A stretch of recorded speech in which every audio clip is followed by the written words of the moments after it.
On July 1st, 7 talented wrestlers will compete in the men's Money in the Bank ladder match, aiming to secure a contract that grants them a title shot whenever and wherever they choose. Typically, the contract is used to challenge for world championships, although there have been instances where exceptions have been made. Last year, Austin Theory tried to cash in his contract on Seth Rollins for a shot at the US title, but unfortunately he didn't succeed. Now, during an interview on WWE The Bump, Carmelo Hayes stated his desire to go head-to-head with the winner of the Money in the Bank ladder match and encouraged them to utilize their contract for a shot at the NXT Championship. He said, "I invite anyone to come to NXT and challenge me for my NXT Championship. All those guys are phenomenal, talented guys. I'm accepting the challenge. I'm open to whatever. When I shoot, I don't miss, and if they want to come at me, take your best shot." While it's rare for a Money in the Bank contract to be used to challenge for an NXT title, it's worth noting that Charlotte Flair used her Royal Rumble win in 2020 to call out NXT champion Rhea Ripley.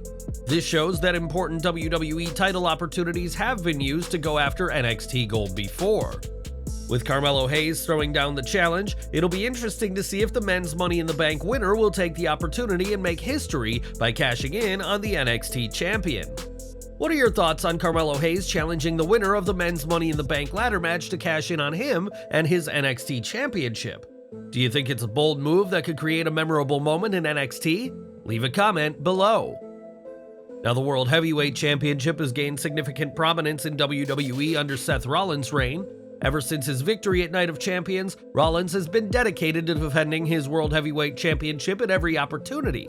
Not only has the Visionary defended his title on WWE Raw, but has also made a few trips down to NXT. Now, in less than 24 hours, Rollins faces a formidable challenge as he goes head-to-head with Finn Balor at Money in the Bank this weekend. Another man who is scheduled to compete on Saturday is Balor's fellow Judgment Day member Dominik Mysterio. He's slated to have a match against Cody Rhodes at the event. Now, according to a report, his bout may have bigger implications than before.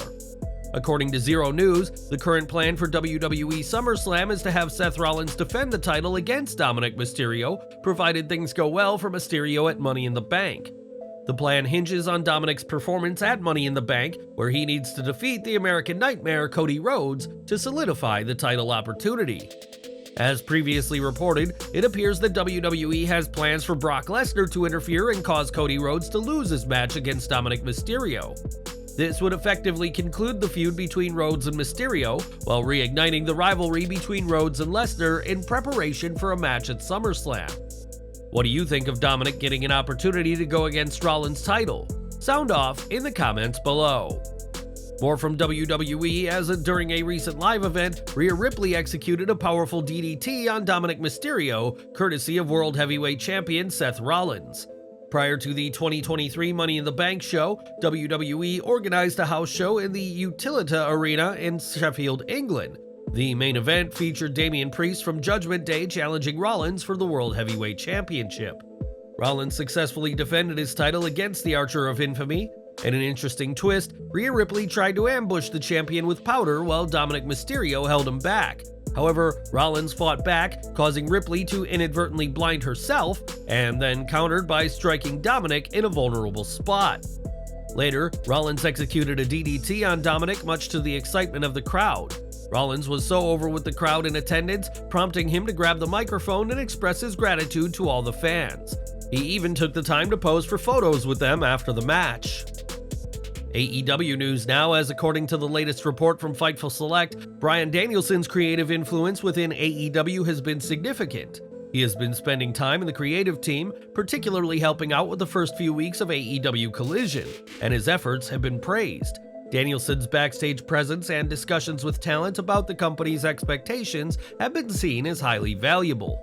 However, Danielson's in-ring future has been affected by the fractured arm he suffered during his match against Kazuchika Okada at Forbidden Door. Initially, plans were for Danielson to wrestle more often on television and participate in the Blood and Guts match set for July 19th, following Jon Moxley's challenge between Blackpool Combat Club and the Elite on AEW Dynamite. The original timeline for Danielson's potential return was estimated to be 6 to 8 weeks, which would have put him right up against the window to be ready for AEW's All In event on August 27th. Unfortunately, it's been revealed that the fracture is worse than previously thought, making it difficult to see him being ready for the massive event at Wembley Stadium this summer. Parker Boudreaux was a part of NXT as Harland, but things just didn't pan out. He was released from his deal, and it didn't take Tony Khan much time before Parker Boudreaux was inked to a deal. Boudreaux is currently out of action with an injury, and that changed things in a big way for AEW. He was in the Mogul affiliates with Swerve Strickland, and that was changed up in a big way. Sean Ross Sapp posted behind Fightful's paywall that everything changed for Boudreaux in AEW, and the same goes for Trench. Both of them are out of the Mogul affiliates due to their injuries. Parker Boudreaux has a ton of potential, and he was once regarded as the future Brock Lesnar, or at least a look-alike. Only time will tell if Tony Khan can mold him into a world champion, but his injury will need to get taken care of first. Roman Reigns' cousin and current MLW National Openweight Champion Jacob Fatu has been accused of no-showing an event and not returning the money. Fatu is the cousin of Roman Reigns and the Usos in real life. He has worked for several promotions over the years, including MLW. As per a non-profit organization, Jake's Network of Hope, Jacob Fatu made an agreement with them to appear at a fundraising event. Fatu ended up no-showing the event, much to the disappointment of the organization. Jen Harper, Director of Development at Jake's Network of Hope, has now commented on the same. The organization recently hosted a wrestling fundraiser event. The show promoted appearances from a bunch of notable names like Billy Gunn, Tatanka, Jacob Fatu, and Vampiro. Fatu didn't attend the event and canceled his appearance shortly before the show. Here's what Harper had to say. Jacob called and said that there was a family emergency. We gave him the benefit of the doubt. At Jake's, we are 100% about family and said that if he can't make it, that's fine. We rescheduled the flight that he missed originally. About an hour after that flight took off, we were made aware from him that he wasn't coming. After that, he ghosted us. He ghosted the production team that puts together the wrestling show, and he ghosted the person that booked him for us. Harper initially decided against making serious accusations against Jacob Fatu in a public forum. She was surprised when she noticed on social media that several other organizations had previously made accusations against Fatu. Darby McCarthy of NBC 26 reached out to Jacob Fatu to get his comments on the accusations. Unfortunately, there's been no response from him yet. Stay connected to SlatRock Wrestling for further updates.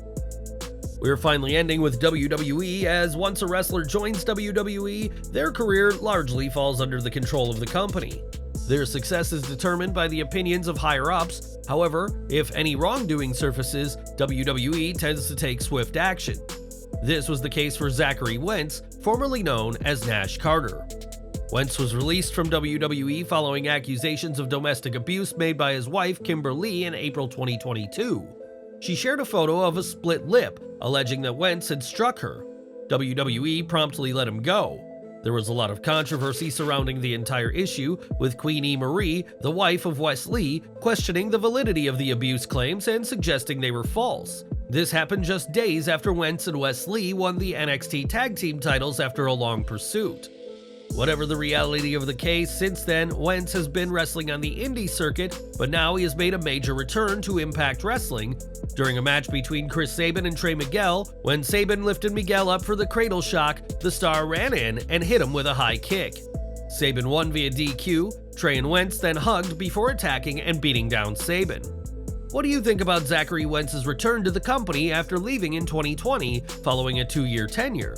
Sound off in the comments below.